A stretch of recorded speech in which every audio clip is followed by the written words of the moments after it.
Ito na ang mabibilis na balita.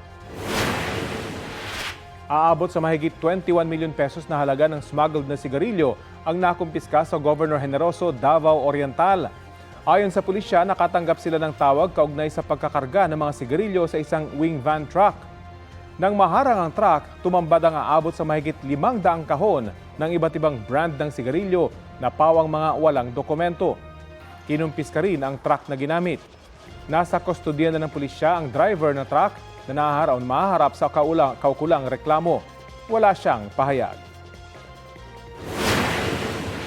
Pansamantalang hindi nadaanan ang isang bahagi ng Quirino Avenue sa Maynila kahapon matapos tumama ang container van ng karga ng isang trailer truck sa vertical clearance post ng LRT Line 1. Base sa investigasyon, galing Cavite at pabalik ng Malabo ng truck nang mangyari ang insidente.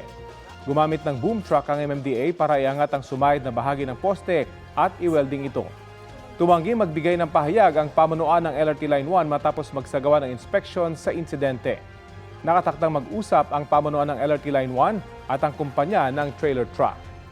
Naialis din ang sumabit na truck.